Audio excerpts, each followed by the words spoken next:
Check this out. Here's a famous jazz tune.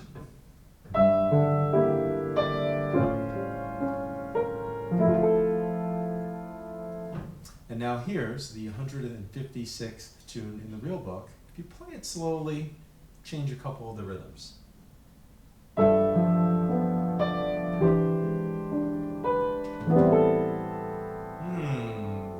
Mysterious. Hey, I'm Ron Drotos from keyboardimprov.com. Thanks for being here for our journey through the real book number 156. Over 3 years of these weekly videos going through the whole real book so that challenging myself, and we sort of share the experience of getting to know these tunes in the context of them, historically, culturally, musically. So this is by Steve Swallow, Hullo Bolinas. And yes, the word hello means, it's sort of slang for hello, you know, hi. It's sort of like hello, that kind of thing. Bolinas is a small town on the coast of California, near San Francisco. And there is a story that I read in an interview by Steve Swallow about the title of this, but I'll let you find that yourself. I don't think it's for me to share, just kind of a fun story if you want to Google that and try to find it on the internet. Steve Swallow was one of these I guess you could say forward-looking jazz musicians who is one of those forward-looking jazz musicians. And at the time he wrote this, it was sort of the late 60s, early 70s era, and he and Chick Corea and Gary Burton and people like Keith Jarrett were all writing kind of similar tunes. And my theory is that a lot of those tunes were based on this sort of short form. It's not going to be A, B, A, or long sections. And this is only, 1, 2, 3, 4, 5, 6, 7, 8, 9, 10, 11, 12, 13 measures in the tune itself. And they're circular. Wayne Shorter was writing tunes like this, like Infant Eyes, which may be a little longer, but kind of this same thing per section. It's not exactly functional harmony. Like you might go from an A minor chord to, I don't know, B flat, and then B minor 7, Crystal Silence has elements of this too by Chick Corea. But it's this circular form, and the chords take you on a journey that is sometimes expected and sometimes unexpected. And in this case, the melody is unexpected too, because it has this beautiful descending, and then it gets a little strange, which I think is related to that story of the title, so check it out. But here's the thing, all these musicians were influenced by Bill Evans, whether Keith Jarrett admits it or not, influenced by Bill Evans. And his tune Blue and Green started on an E, and it went down to A in the key of A minor.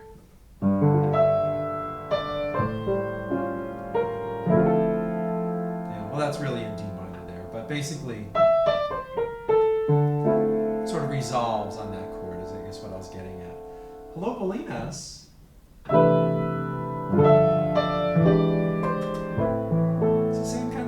Sort of adds some little suspensions in the melody instead of going right down to it. Very interesting, right? It's one of these tunes that I remember when I first looked at it, you might feel this way. You kind of look at it and say, what the heck is that? And you turn the page, But Steve Swallow tunes are really worth getting to know because they challenge us to think in different ways. They're not traditional jazz tunes for the most part. And it was leading into that early 70s thing where the chords, you see some triads or, the first chord, just the triad. You can add other notes to it, but it also works as a triad. And some of his other tunes are even more so like that. Green Mountains has some triads. It's sort of combining a pop sensibility of the time with jazz.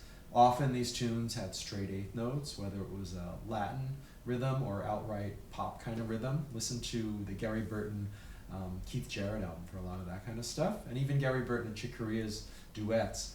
They played this tune and they did it fast.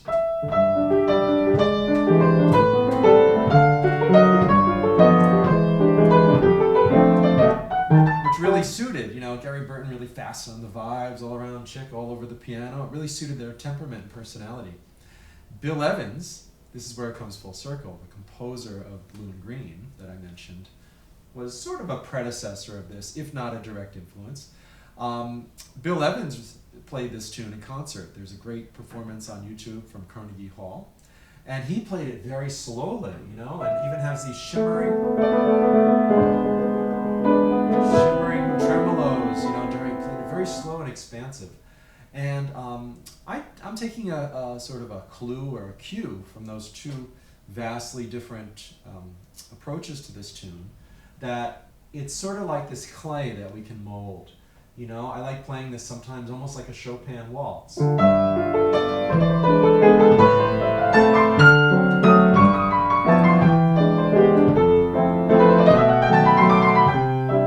sort of a Chopin kind of thing. I think I just played the minute waltz in the wrong key, but you get the idea. You can do this in so many different ways. You can bring out some chromatic inner voices, almost like this late romantic classical style of inner voice movement, like Brahms. You can play it as a jazz waltz.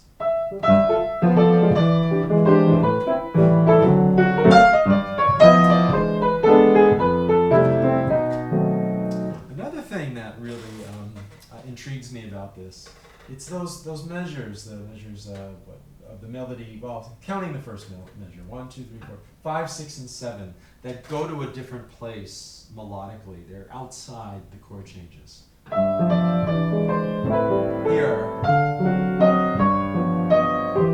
And then it comes back in.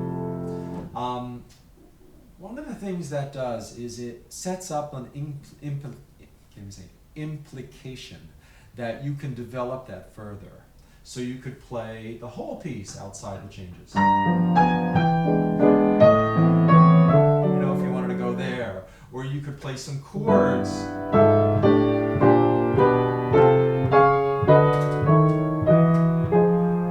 That are outside the change. You know, you can sort of develop that little implication. It's like in a Beethoven symphony, if he has a third. You know, you're going to hear that a lot. You know, he's developing this little idea, this little melodic cell or germ or motif.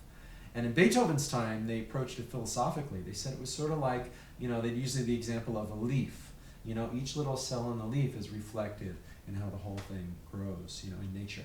So we can do that in a tune like this. Or if you just think it's very beautiful with this descending melody, you could do that a lot. You can develop that or go up. By the way, another point of similarity between this and Blue and Green is that Blue and Green features descending melody, stepwise melody.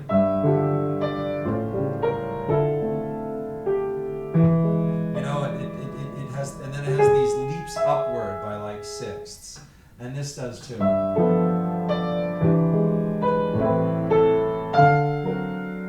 then unfolds a little differently. But I think Blue and Green was definitely a sort of historical precedent of a tune like this. Like I said, whether it was a direct influence or not. So I'm just going to go for it and just see. I'm just going to start with the C chord and see how this clay takes shape as it unfolds. And the tempo can be flexible in a tune like this too. We can go in and out of tempo. Make it a real piano solo in this case.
after this whole thing, this whole journey this can take us on, as we can hear, that swallow ends just on a regular A minor chord. It just comes to a rest, you know, and it's this beautiful thing. I don't remember driving through Bolinas, but I know I have driven down that coast of California. Maybe I drove right through there. Those towns are beautiful. The fog coming in the morning, early morning, and you know, it just sort of like, and here we are. So there you have it. Steve Swallow, a good project would be to learn all the Steve Swallow tunes in the real book. Someone should put together a recital. Maybe I'll do that. I'll do a whole recital of all the Steve Swallow tunes. Or you could. Good luck. Thanks for being here. If you're interested in Skype lessons, I'd love to help you out with your playing, whether you're a beginner, intermediate, advanced. I work with everybody from people who have never improvised or played jazz before. I'll get you up and running in no time. And I work with professionals too and help you refine your playing and your bring out the best in you while introducing you to new techniques and concepts. So thanks again. Good luck with your playing, and I'll see you in the next video, which is I Can't Get Started. Billie Holiday, Lester Young, lots of great players from the swing era did this. Take care.